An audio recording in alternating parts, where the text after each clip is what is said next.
All right. Fourth episode, I think. Yeah, we've been doing enough episodes. You can do the intro.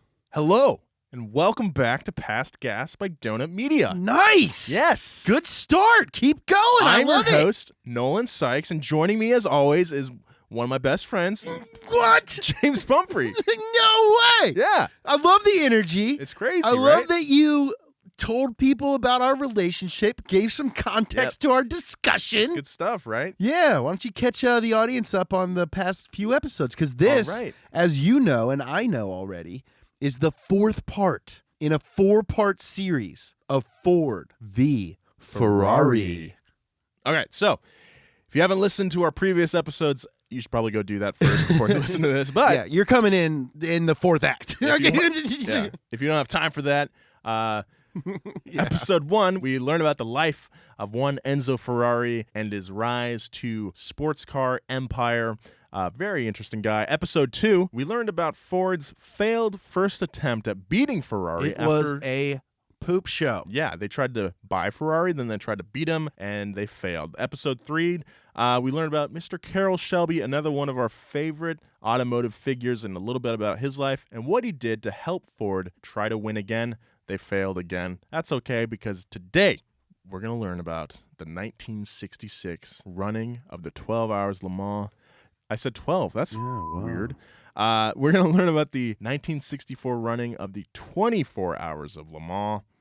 Am I messing up this 66. intro, James? Yeah, man, you went off book and you totally screwed it All up. right, we're learning about the 1966 running Today of the we are 24 learning. Hours You of Le Mans. get back in the back seat. No, you get back no. in the back seat. I'm in the driver's seat. Past Gas Podcast. It's about cars, it's not about Fords. When we last left off, we had discussed both how an American team had won their first ever Le Mans behind the wheel of a Ferrari, as well as the incredible humiliation suffered by Ford after they failed to even near the finish line with their GT40s. Henry Ford II, a.k.a. Hank Deuce! Hank the Deuce, was not happy about this situation. He had poured countless dollars and hours into the Le Mans project, and it had let him down yet again. Oh, the little prince. The little prince just threw all the doubloons at the race car, didn't win. James is not a fan of Hank Deuce. He's like the friggin' Prince Charles of auto racing. I don't know enough about Prince Charles to agree with you, but I'm going to go ahead and say, yeah, Yeah, he is. he's a real drip. All right, this year, Hank wasn't having it. In the summer of 1965, Henry Ford sent out a card to all the top executives and drivers of the Ford Motor Company. It simply stated, You better win, don't you know? Henry Ford, a.k.a. Hank Deuce II, all right? after the humiliation and failure at Le Mans in 1965, everyone knew their job was on the line. If a component failed on a car, everyone in charge of that component and everyone under them would be beheaded. fired. Whoa. Still bad. Yeah. To make sure that 1966 would be the year that Ford finally brought home the gold, Leo Beebe, Henry's longtime confidant, started the Limo Committee. This seems like a step that should have been taken before they even started. Yeah, and much less after the first year they catastrophically failed at their attempt. The Le Mans Committee was a group of roughly 20 men, not a lot of diversity, I bet they were all white. They were the engineering brain trust of the Ford Motor Company. They would meet every 2 weeks until the race in order to brainstorm ideas and solutions that would help Ford finally win at Le Mans. Every 2 weeks? Yeah. James, how often do we have meetings at Donut? Daily, multiple times a day we have meetings. And we make videos. We make friggin' internet car videos. We make the videos about the cars, and we barely do it. Yeah. We barely pull it off. And these guys are trying to win. Hey, I don't know if I want to commit to like a whole week. Let's meet every 2 weeks. Every 2 weeks sounds pretty good. I bet it was on like a Friday at like 4 o'clock. Yeah, I can't make it this week. Yeah. Sheila and the kids are already up at the lake, and she's going to have my balls on a platter if I'm late again. Okay. Executive Vice President Charles Patterson told Beebe, anything you want, let me know. We will gold plate the gearbox if necessary. Seems excessive. The race is only 10 months away by the time the committee was created. It's like they're just like the train is going and they're just putting the tracks in front of them. They're a multi-billion-dollar corporation and they can't Because plan. they say stuff like, they're like, anything you want, let me know. We'll gold plate the gearbox if necessary. It's like Gold plating gearbox wouldn't work. That would suck. That would make a crappy gearbox. Gold is a terrible metal for a transmission. And the fact that you don't know anything about transmission has been made apparent over the past 2 years that your transmission's failed at Le Mans. It's unreal. It's infuriating. I'm sorry. Back to the story. To complicate things, Henry Ford Hank Deuce II decided the best way to ensure victory would be to divide the Le Mans effort into 2 separate teams. One team would be led by Carroll Shelby, and the other team would be led by Holman Moody. Now, Moody was the leader of Ford's champion stock car team, which was currently the fastest NASCAR outfit in operation. This arrangement would pit Shelby against NASCAR. Shelby would be humiliated if Holman proved to be faster, especially since, unlike Holman, Shelby had significant experience at Le Mans already. I mean, Shelby had already won Le Mans. Also, we should clarify, Holman Moody is not a person. It's a team formed by John Holman and Mad Eye Moody from Harry Potter.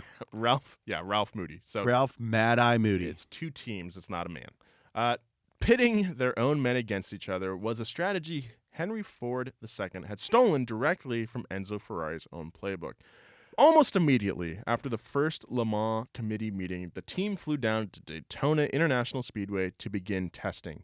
The Le Mans team was no longer about competition or rivalry. It was about the survival of everyone involved in the program. Ken Miles, our friend from the previous episode, love Ken Miles, began lapping cars around the track, blazing around the steep bank turns and windy hairpins he described as miserable, slippy little turns. Miles would spin out on the turns during testing. One of the Shelby team members stated, I remember some really scary spins he had at Daytona, but they didn't seem to faze him. He's so brave, he just kept on going and going, like he's not even scared, and he didn't even have the scary spins. The repeated spins, they didn't bother Miles, as the GT40 was finally getting the development and testing it needed. And the testing exposed a few near-fatal flaws of the design. The 427 V8 was so large and powerful that turning and decelerating proved to be difficult. The brake fluid would routinely boil, and the half-inch thick brake rotors would eventually shatter. Scary. The team searched for solutions to the brake failure, but it didn't come in time. By the end of January, the first race of the Big Three had come, the Daytona Continental. By the end of 1965, the Daytona Continental had switched a 12-hour race to a full 24, making it the first ever 24-hour endurance race in America. After the failure at Le Mans, a failure at Daytona would prove to not only be humiliating for Shelby, it would jeopardize his entire career. Ferrari would not be attending this race. The real competition would be between Shelby and the Holman Moody team. Alongside the inter-team rivalries, the tire wars were raging between Firestone and Goodyear. To learn more about Firestone, check out the episode of Up to Speed on the Ford Explorer. Shelby was sponsored by Goodyear, while Holman Moody was sponsored by Firestone. It was no secret which team Ford would have preferred to win based on tires alone. Ford had a long and storied history with Firestone, stemming back from when Harvey Firestone developed tires for the Ford Model T. So it only makes sense for Ford to provide the most support into Moody's team and their Firestone tires. While people were debating the logistics of tire sponsorship, Leo Beebe was not Leo Beebe. He's a little Beebe. Oh, he's so cute. Was not confident the GT40 could even last 24 hours. He stated, "We don't even know if our paint can last 24 hours." Despite their lack of confidence, the Shelby American cars placed both first and second, while Moody was trapped multiple laps behind in third place. Reporters called it one of the most perfectly driven races in history. Woo. I'm just wondering, like, if you're reading a newspaper and you're like not really into racing and you see that sentence, you're just like, huh? This is how much your job has poisoned your brain. Really? Like, you're like, I don't really know the curiosity gap on that headline title Dude, from 1965. My brain has been poisoned by this occupation. Hey, man, I've proudly been ruining you for the last 2.5 years. So Ford was riding high on their victory at Daytona. Things were looking up for the GT40 project, but that was quickly about to change. On December 1st, 1965, a young activist and Harvard grad lawyer named Ralph Nader had entered the scene and published a book called Unsafe at Any Speed. That doesn't sound good. What a wet blanket. From the first line, unsafe at any speed reads as if it was documenting some sort of religious fanaticism. For over half a century, the automobile has brought death, injury, and the most inestimable sorrow and deprivation to millions of people. With Medea-like intensity, this mass trauma began rising sharply 4 years ago, reflecting new and unexpected ravages by the motor vehicle. Ralph Nader was calling out automakers around the world while specifically targeting the big three, Ford, Chevy, and Dodge. And it was well-deserved. When it came to safety, these companies, they were failing their customers without the customers even realizing it. In February of 1966, only 2 months after the book was released, President Johnson announced the crisis of death on the highway. It was the biggest crisis outside of Vietnam. Of course he was. He was like, actually, Yeah, turns right? out Vietnam isn't that bad. It's cars. Yeah, that's a fair point.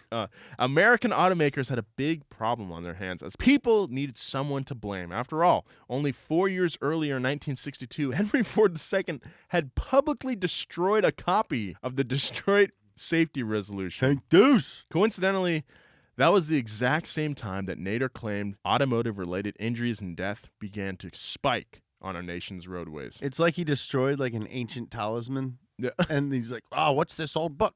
And then it's like a mummy wakes Yeah. up. As we'll come back later in the episode, Ralph Nader published his book at a time when the general consensus was filled with mistrust in the government and society in general. The 60s were a batshit time. And that would lead to a lot of eyes on Ford, specifically the Le Mans racing effort. Surprisingly, though, in the 3 years since the Ford vs. Ferrari rivalry began, there had been no injuries or deaths behind the wheel of a Ford Le Mans car. But Ford's luck was about to run out, and Nader made sure that the timing could not have been worse. On March 26, 1966, the 12 hours of Sebring began. Carroll Shelby had only one rule for his team: no racing each other. Despite only having to follow a single rule, the Ford racers refused to listen, ignoring pit signals to slow down and continuing to push both themselves and their cars. Remember, like Shelby and Holman Moody, they are in the same team, but they want the credit. In the same team. Yeah. Quotes. Nice. At a time when safety was on the forefront of everyone's minds, the outcome of this race could not have been worse. Canadian racer Bob Mclean. Mclean? Canadian racer Bob Mclean had flown off the track and wrapped his GT40 around a telephone pole, causing his car to burst into flames. He was the first to be killed behind the wheel of a GT40. A collision between Mario Andretti's Ferrari and Porsche later in the race sent the Porsche directly into the spectator stands, killing 5. The violent race caused a spotlight to shine down, not only on Ford, but of the safety of racing as a whole. Companies and racing events alike were starting to begin to feel the heat from the public outrage. Despite the tragedy, though, the race continued with Dan Gurney leading in the number 2 Ford, followed closely by Ken Miles in the number 1.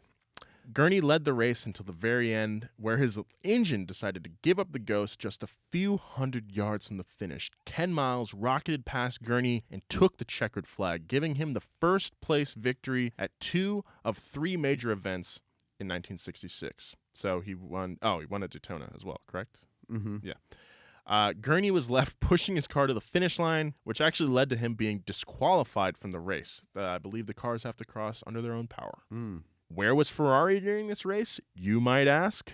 Well, Ferrari decided that Sebring would be the perfect place to debut their new Le Mans racer, the Ferrari 330 P3 and the Ferrari Dino. Now, guys, I named my son after my father, but I called him by my brother's name. That's right. So weird. If you guys haven't seen pictures of the 330 P3, James, how about you Google that right now? Ferrari 330 P3. It's honestly one of the best looking cars. It's one of ever. the best looking cars I've ever seen. Beautiful. Unfortunately, Ferrari, both their experimental designs failed and shredded their transmissions long before the finish line. When Ferrari team leader Gozzi reported the news back to Enzo, Enzo said, Yes, I see. What a nice Easter you gave me. Enzo, you're not even like religious. You didn't even get me no eggs, and there was no bunny. I didn't even get the fake little chicken and marshmallow. The chicken and marshmallow, the poops. I didn't get any of that. All you did was make my car's transmissions break. I'm sorry, man. Just after Sebring was the start of the Le Mans test weekend. A handful of cars were airlifted to France almost immediately after the race had finished. Of course, Ken Miles was present to test them. He knew everything about the car.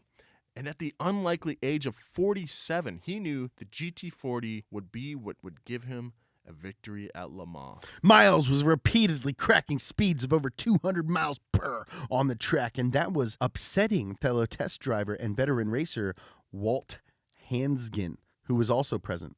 Hansgen was intent on proving he could keep up with Miles' blistering speed, despite repeatedly being told to slow down. While flying down the Mulsanne Straight, Hansgen hit a wet spot on the track and began to hydroplane, fishtailing across the track. Hansgen plowed into a sandbank, causing the GT40 to cartwheel end over end. He was trapped within an almost unrecognizable wreck.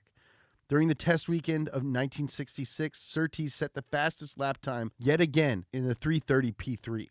Hansgen succumbed to his injuries just 5 days later at an army hospital in the nearby city of Orleans. At a time when safety was so important to the public eye, Ford was completely screwing everything up. Not a good look. A few days after the tragedies at Sebring, John Wyer, a.k.a. Mr. Aston Martin, was present at the Monza racetrack in Italy, testing some backup Fords that would certainly pose no threat to Ferrari. Although Wyer had a strong presence at the beginning of Ford's Le Mans effort, by 1966 he had faded into the background. Coincidentally, that same day, though, Enzo himself was also attending vehicle testing and recognized Wyer. Ferrari introduced himself to Wyer and the Ford executive who had accompanied him to the track. It was the first time since the failed business deal of 1963 that Enzo had spoken with a Ford executive face-to-face. I'd like you to know, Mr. Ferrari, that we at Ford have a great respect for you. I know. Anyway. Ferrari had not experienced an international rivalry as large and intense as the Ford-Le Mans rivalry since the days of Nuvolari and Hitler's Silver Arrows that kind of destroyed everyone in the 30s. But luckily, Enzo knew exactly how to sway the media in his favor. Rumors had been circulating that the French Ministry of Interior was considering canceling Le Mans due to safety concerns. Both Ford and Ferrari cars had starring roles in multiple large blockbusters at the time. John Frankenheimer's Grand Prix focused on Ferrari race cars during a fictionalized race, while the GT40 and Mustang were the primary focus of the Golden Globe-winning French film Un homme et une femme. It was obvious that despite the safety concerns, people still idolized race car drivers as the epitome of masculinity. Both Ferrari and Ford had been receiving swarms of positive media attention, and Ferrari knew how to use that to his advantage. Enzo published an article in the Italian Autosprint magazine accepting his defeat at Le Mans before the race even began. He said, "We know that nothing is being done to resist the steamroller of the Americans, who will find road open to success in sports car racing. We fought on the track with autos and at the table against the abuse of power in the regulations. Even while continually winning races, I understood that we were gradually losing them. We intensified our activity to the utmost, but we managed simply to slow down the approach of the steamroller. The battle was lost in advance." Some nice reverse psychology. yeah, he's like, hey, sucks that all these guys are dying, but you know what really sucks? Is when the Americans showed up and made me push my cars to the limit. It's a shame. I know, guys, I know. Sorry, I'm a hero. It's like you're the one making the cars, you dillweed. Enzo placed himself in the position of the underdog. After all, Henry Ford, too, had done nothing but buy Le Mans, frankly. It was Enzo Ferrari who still held a real passion and a real love for the race, after all.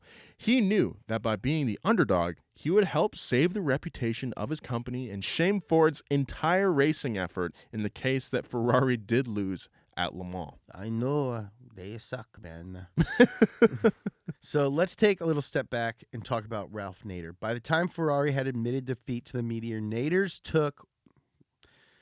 book was still less than 6 months old, and it had obviously managed to dig itself deep into the American psyche. Ooh, digging deep. Unsafe at Any Speed was released at a time when paranoia was rampant in America. The space race was at its peak. Russia had just launched their first satellite to orbit the moon, and a full moon landing was only 2 years away. The Cold War brought along the Red Scare, as well as terrifying nuclear tensions. There were UFO sightings. There were race riots. Druggies and hippies were integrating themselves into popular culture. John Lennon had just claimed that his band was more popular than Jesus. Think of the children!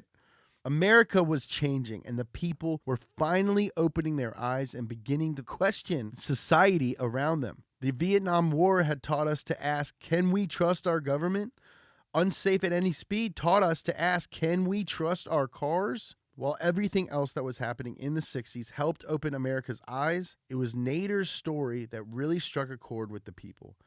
Despite who you were or what you believed in, almost every American at the time owned a car. The issue of safety played a direct role in everyone's lives. The moment to enforce safety regulations on companies had begun to gain traction. Senate hearings over the issue began to expose the ugly truth hidden behind the Motor City. As Lee Iacocca once said, Hey, safety doesn't sell, you prick. Ralph Nader was reportedly... What are you, a baby? Safety doesn't sell. Here's a lollipop.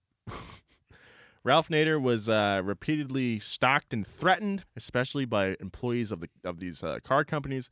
The threats to his physical safety led to the FBI getting involved in his protection. Of course, Nader was able to use these threats to his advantage and further his cause. Enzo Ferrari published another article, this time in the French magazines, how do you pronounce that? L'Europeo? L'Europeo. He was defending his position against the group L'Europeo. Been given the nickname the Safety Crusaders. Enzo wrote, A thorough survey on this thorny subject shows that most accidents occur for reasons which have nothing to do with speed, but rather careless driving. Basically, he's blaming the dead guys. Yeah. Because dead men tell no tale. Much like his competitor, Enzo Ferrari, Henry Ford II was not that apologetic over his company's lacking safety either. In fact, he got rather defensive. We are being attacked on all sides, and we feel these attacks are unwarranted, don't you know? Naturally, when 50,000 people a year are killed on the roads in the U.S., this is a bad situation, don't you know? On the other hand, to blame it solely on the automobile is, very unfair, don't you know? We have a fellow called Nader. I don't think he knows very much about automobiles, don't you know? And I hope, that Congress will consider the problems that they may face in the automobile industry, in depth before they pass a law. If they do something irrational, don't you know, they can upset the economy. That would be bad. Henry II was more focused on discrediting Nader and protecting his financial interests than addressing basic safety requirements that were not being met on the road. Despite continued dismissal by automotive manufacturers, Senate hearings continued to be held over the matter.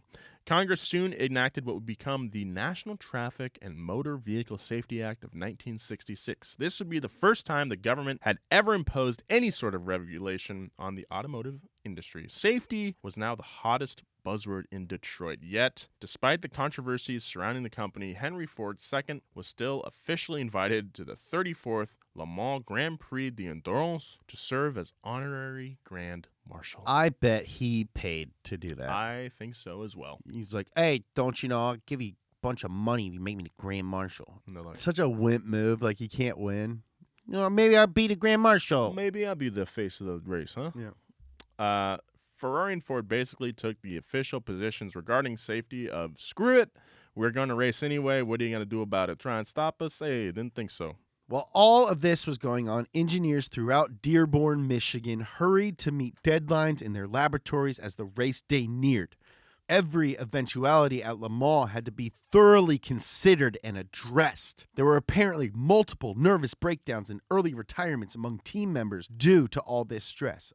All of the races and brainstorming sessions had led to this: the final production of a fleet of Ford racing cars. The expected fleet of 8 cars represented what was probably the most sophisticated study of an automobile that had ever gone down.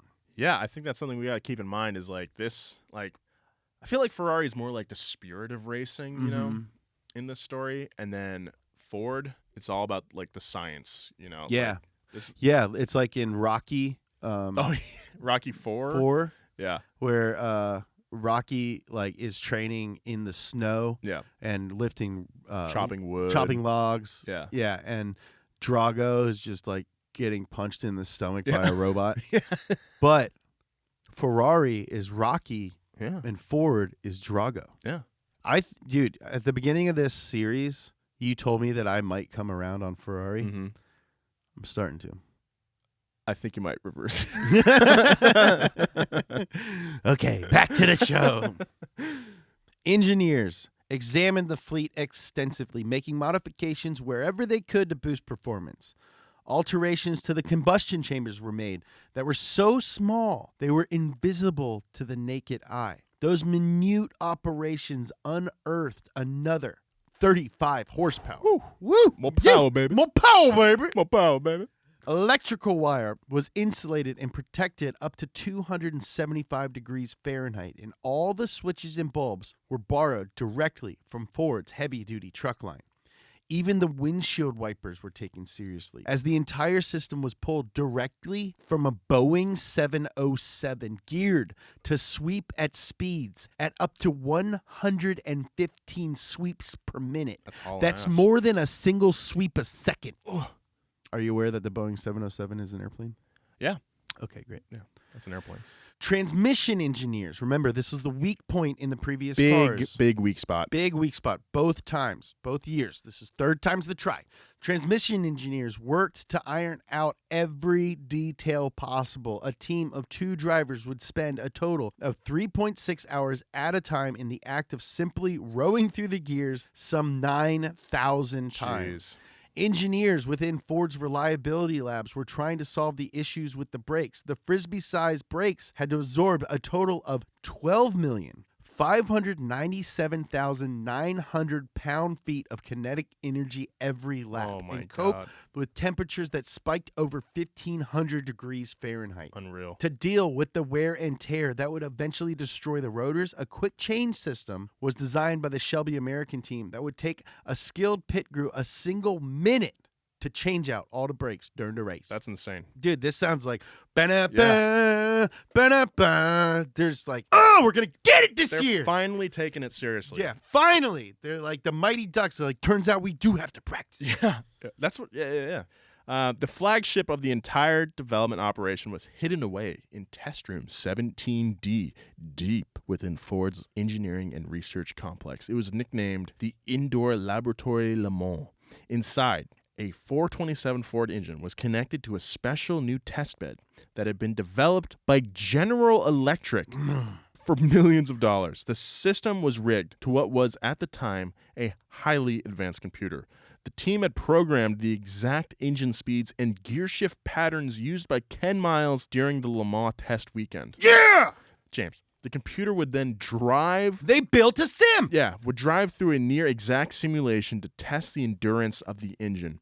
A console that appeared to be straight out of Star Trek, which premiered that same year, mind you, housed the controls for the simulation. Every 2 hours, a technician would press a cycle button that would simulate a pit stop.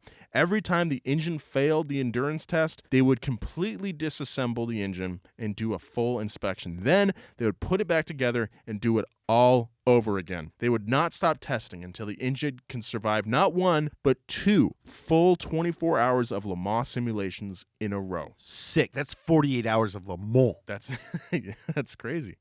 During a cocktail party, Ken Miles was asked by a guest if they could ever become a race car driver, to which Miles responded, "That's up to you, sir, isn't it?" What a badass response. Yeah, dude. It's like one time I was at a show in Louisville, And Jim James, the lead singer of My Morning Jacket, they're from Louisville, and he's just like local, coolest guy in the world.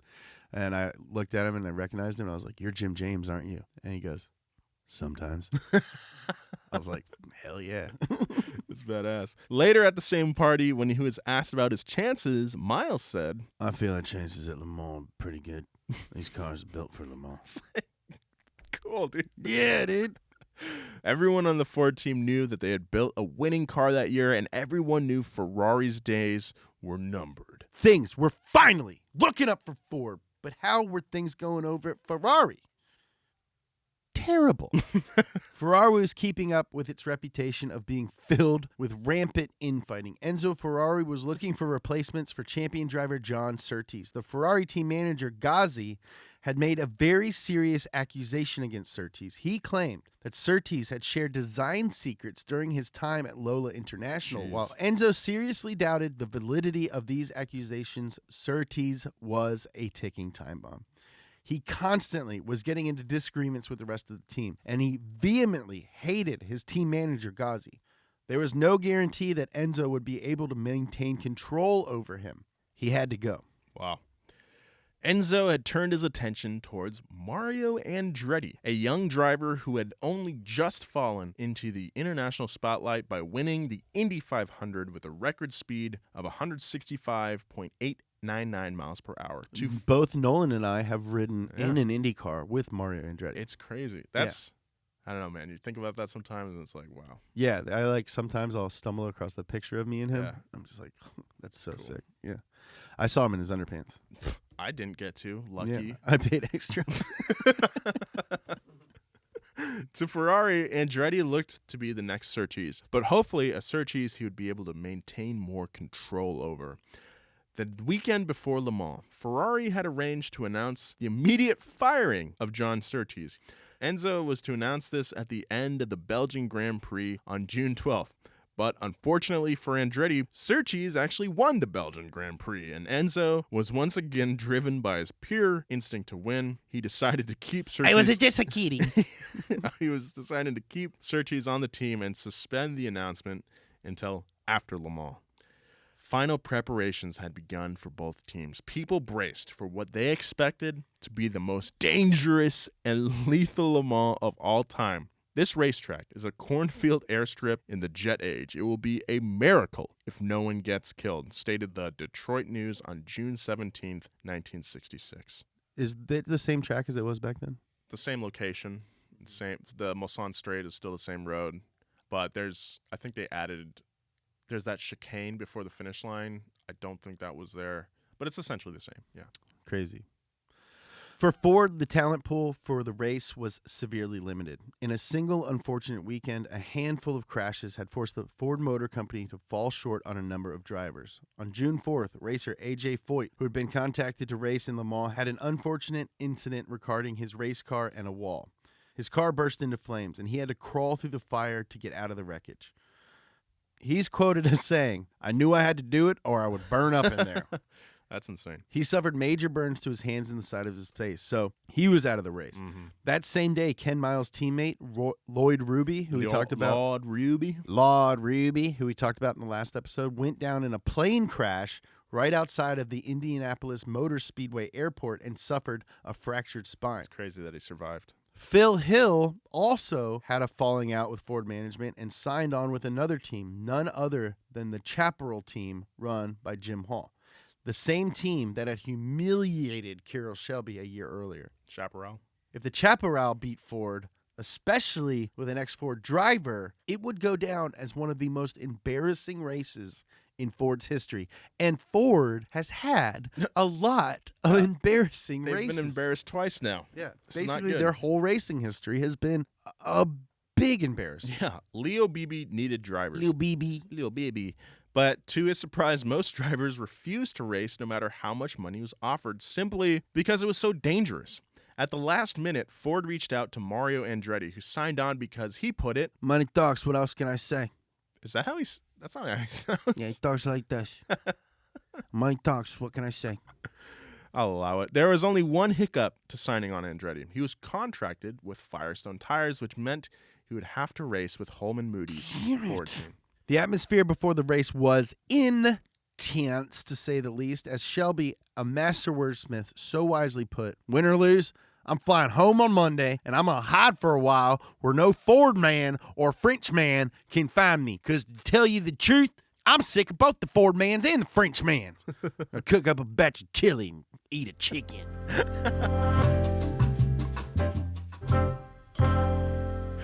When Hank the Deuce and his family touched down in Paris, you'd have thought it was the second coming of Jesus Christ. Henry had $100 million stashed away for some plans to build a Ford factory in France, so the French leaders were trying their best to get their hands on some of that sweet, sweet American moolah. Give me that moolah.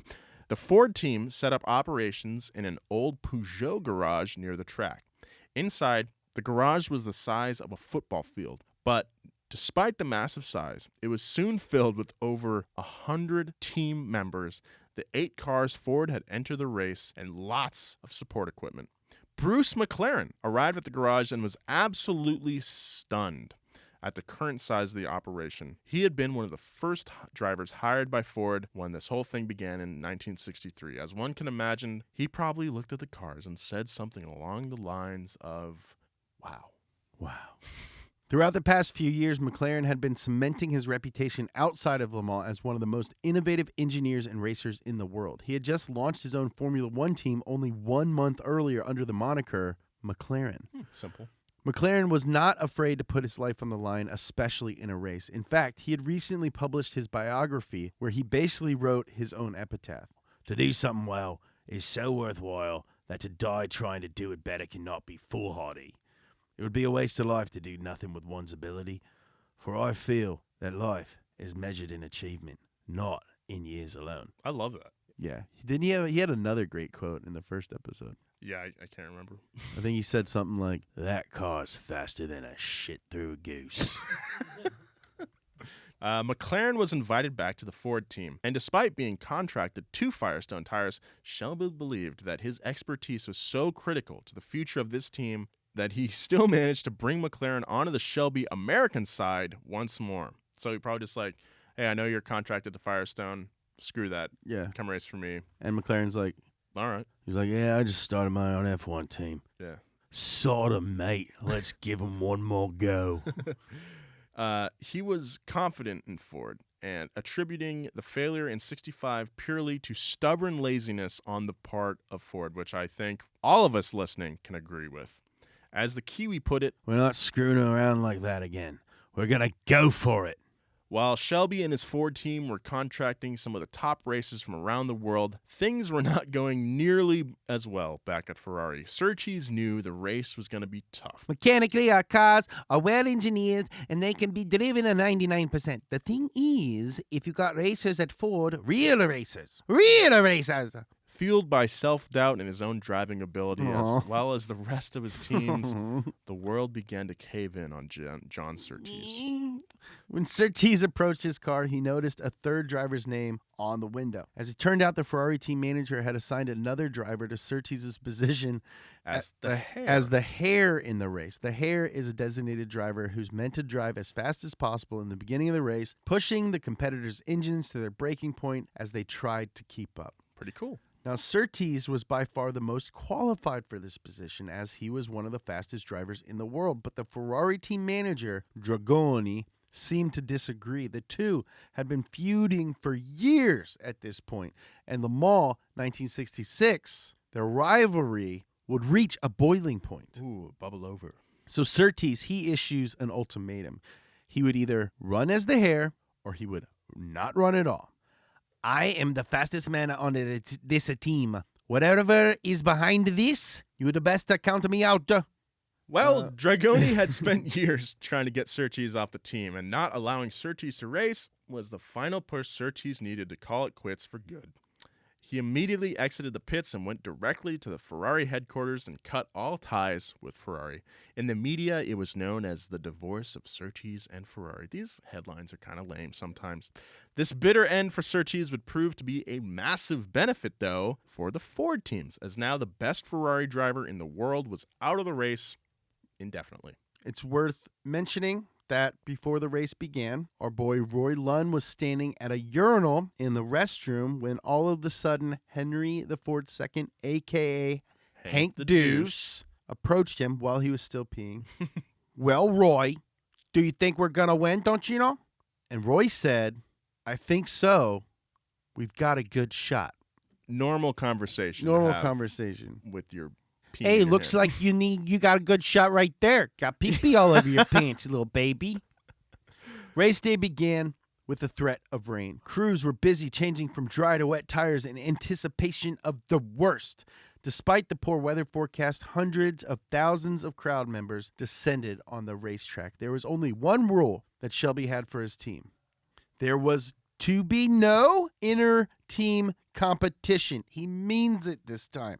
Hank Deuce once again went around handing everyone the same cards he handed them 10 months earlier. He handed everyone business cards that said, you better win HF2. Hey, guys, just in case you don't remember that thing I did, that real passive-aggressive thing I did earlier, I'm doing it again. I hate this, dude. I hate I him. hate this. I hate him. It's like if Business cards. It's like if we walked around to like all the editors yeah, it's like, hey, and we're like, Wheelhouse is coming out Monday.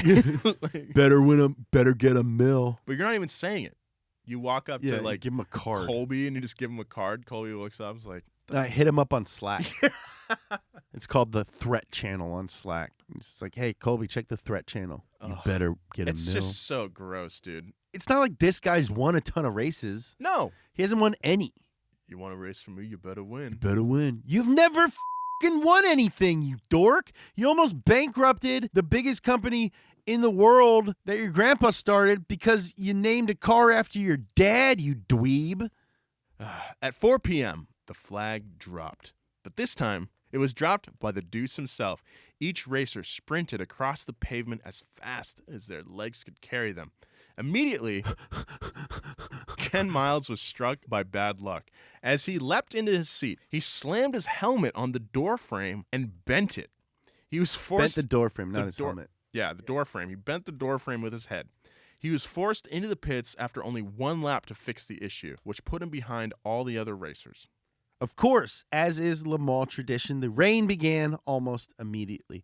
Mclaren came in at 5:33 p.m. complaining about his tires. Apparently, chunks of his tires were being torn off by the track. Shelby, of course, immediately realized the issue lied with McLaren's Firestone tires, as none of his Goodyear tires were having issues. McLaren was invited to join the dark side and betray Firestone to race on a clean new set of Goodyears, which, of course, he did. He returned to the pit at 6:47 p.m. with a grin on his face. McLaren was repeatedly reaching speeds in excess of 220-plus miles per hour on the Mulsanne Straight on those great Goodyear tires. This episode of Past Gas is brought to you by Goodyear Tires. Again, these things are tin cans going Again, yeah. 220 In the rain. in the rain. In the rain. And their helmets are made out of what? It's insane. At that point. Paper mache, I assume. Yeah. I don't know. It's like, I think it's just worth reflecting on how brave these guys are. Right. I mean, like, people sort of complain about racing being boring Yeah. nowadays, but the reason it's quote unquote boring nowadays is because back we're talking about here and for like 20 years after this, it was just so dangerous. Dudes died all the time. all the time Yeah. dudes died. Like Ayrton Senna died during a race, and in imagine the late 80s. yeah, in the late 80s. Or no, 90s, right? It was 92. Yeah. Or 94 maybe. 94, I believe. Yeah. So that's like if Michael Jordan went up to dunk a basketball and died. Yeah. And then later in that same game, another guy died. Yeah. They didn't even stop the game after Michael Jordan, the greatest player to ever play the game, dies. They keep playing, and then another guy dies, and then they go and do the next game. So like Wow. any guy who's like, racing is boring, it's like, you go race a car, you jerk. Yeah. While the Fords possessed superior speeds, the Ferraris had continued to remain within striking distance. There are other reasons that racing is boring now. Yeah. The Ferraris had continued to remain within striking distance the entire race, as the little red cars were more nimble and efficient than the GT40. At about midnight, rain began to fill the darkness. Shelby and the Ford suits were forced to take shelter in a dimly lit corridor behind the grandstands to avoid the rain. It's wet. They paced the dimly lit hall like expectant fathers in a hospital waiting room.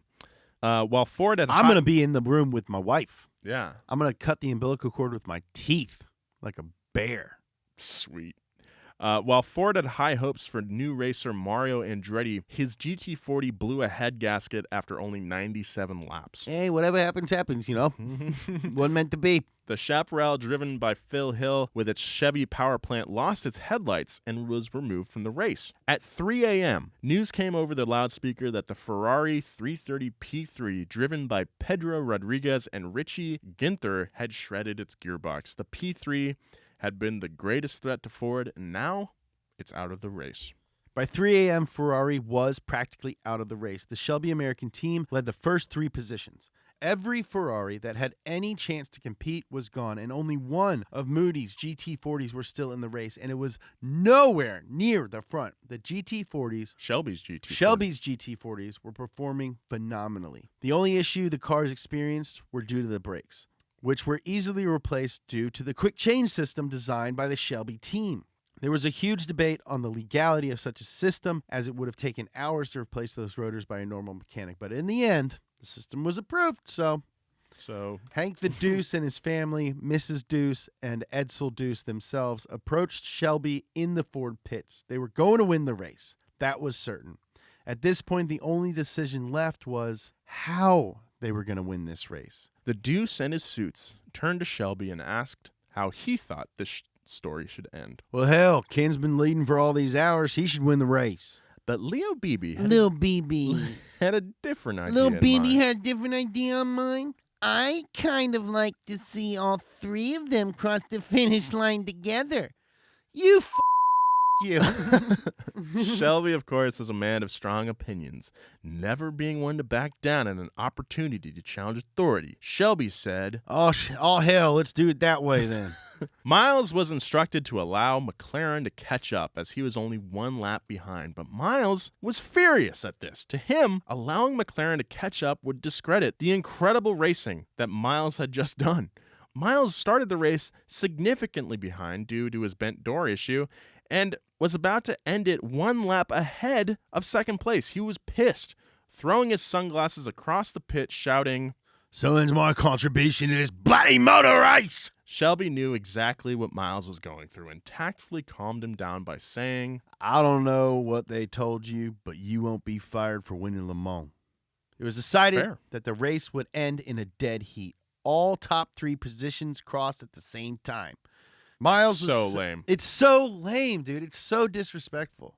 Like to your own team, to Le Mans and it's like, it's so dumb. I mean, it's like cool, but once you like learn more, it's cool if you're friends. Yeah. If like you're friends and you're in first place and you're like, you know what, buddy, come up here. Yeah. But no, it's like the guy who has the least amount to do with it is like, you know what?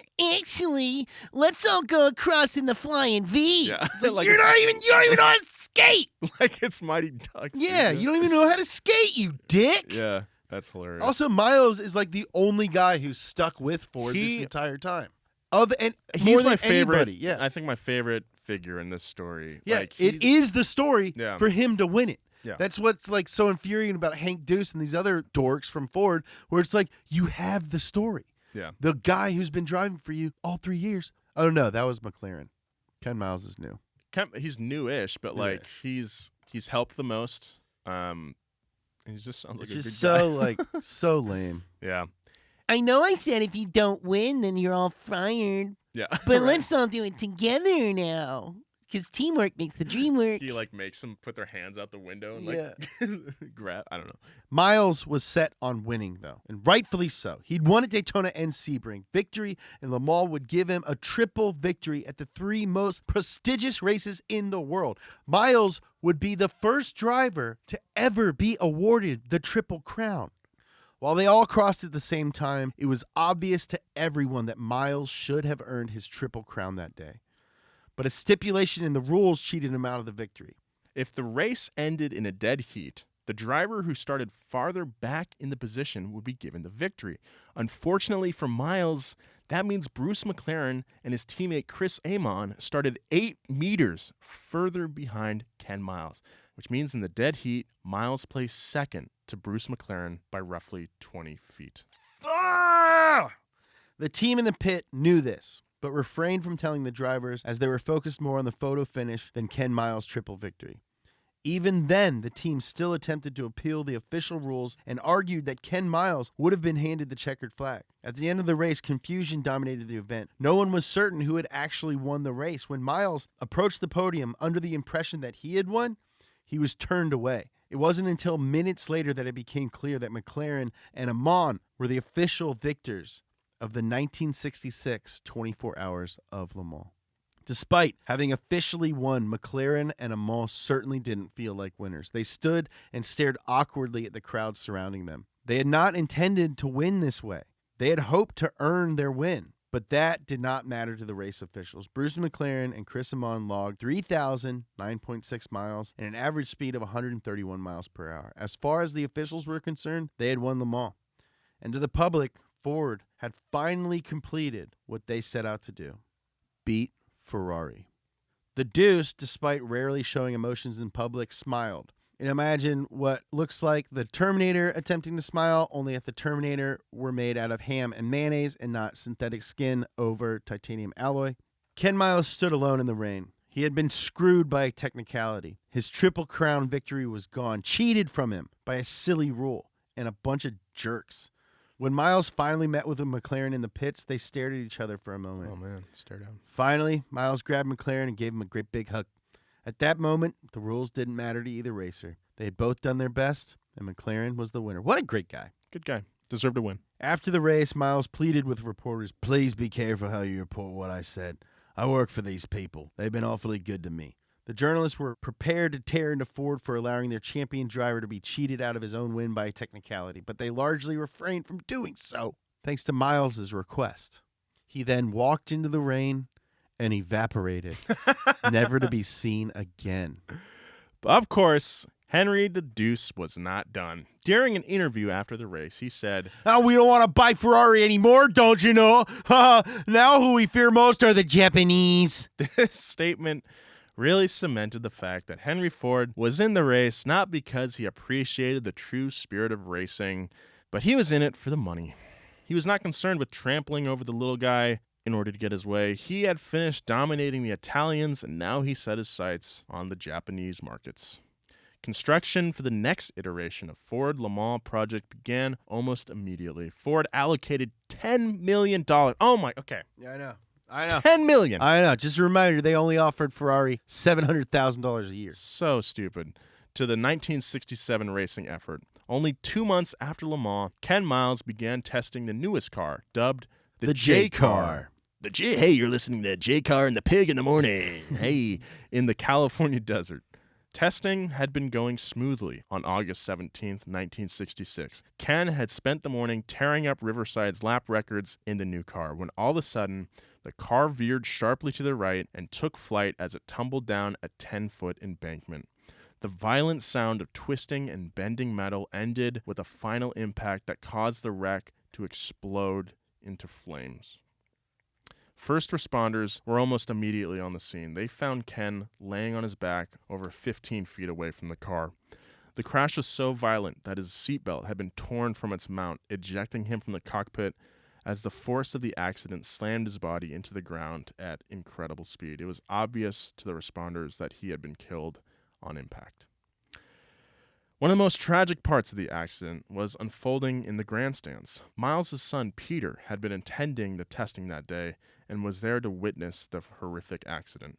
"I remember seeing the car burning, but I didn't see my dad." Headlines around the world were filled with one simple phrase: Ken Miles is dead. Wow. That's crazy. Yeah. Final investigations determined that the car had behaved as if the wheels on one side locked up, meaning that driver error was entirely out of the question. Shelby made a final statement regarding the accident, still visibly shaken from what he had witnessed. "We really don't know what caused it. The car just disintegrated. We have nobody to take his place. Nobody. He was our baseline, our guiding point. He was the backbone of our program." That's so sad. You got to finish it. There'll never be another Ken Miles. Damn, dude. This shit's fucking sad. Yeah. To this day, the cause of the accident that killed Ken Miles has never been determined. But What has been determined is that Ken Miles was cheated out of his Triple Crown in 1966 and would never have the opportunity to complete it. Many people regard the Ford-Ferrari rivalry as the golden age for auto racing, and that might be true. The amount of money and talent poured into development of the world's greatest race car alone changed the way Le Mans and the world viewed racing forever. If it hadn't have been for Henry Ford's passionate hatred for Enzo Ferrari, racing as a whole would have likely struggled to keep up with the changing technological environment around them. Ford helped bring racing into the modern age, creating new methods of testing and design that would change the automotive landscape forever. The end. I still like Carroll Shelby. Yeah. I like Ken Miles a lot. Yeah. He is cool. Still don't like Enzo. Really. I just think he's a baby now, and He's so emotional. It's just like, it's taken like some power away from him for me, where he's not just like the evil Empire guy. He's just kind of a whiny little he's brat. an evil Empire guy that also is just way too dramatic. Yeah, and he's got like not that big of an empire. So he's not even like that impressive. Hank Deuce is the worst character in automotive history. Yeah. What a freaking dork. The worst. He's like a little league coach. Yeah. He takes credit for the Yeah. championship. And you know? poor Ken Miles, man. Poor Ken Miles. Telling him not to write bad stuff about Ford and then died testing their next car. I know. Like, what a guy. Yeah. I hope you guys enjoyed listening to that. Yeah, I got a little teary-eyed Our at the end of that. first series on past gas. I can't wait to Do more. do more, yeah. Yeah. I had a lot of fun doing this. I can't wait for you guys to hear the next one. Follow us on Instagram and Twitter at Donut Media. Follow me on Instagram at James Pumphrey. Follow Nolan at Nolan J. Sykes. Thank you. We also have a subreddit on Reddit. r/Donut Media. I think we're going to be having podcast discussions every episode. That's my favorite. yeah. Nolan and I will go in there and Yeah. answer your questions. Yeah, we can do that too. If you want to buy donut merch, go to donutmedia.com. There's also a link there if you want to host a show or like work for us. That could be cool. Thank you. Seriously, thank you so much for watching. See you next time. Bye. Bye. And the next episode is already up on the streaming networks. So you get to you get to listen to it about a week before you get to watch it. So go check it out there. If you like it, you can already listen to the next one. Shout out to our writer/researcher Joseph for working on this.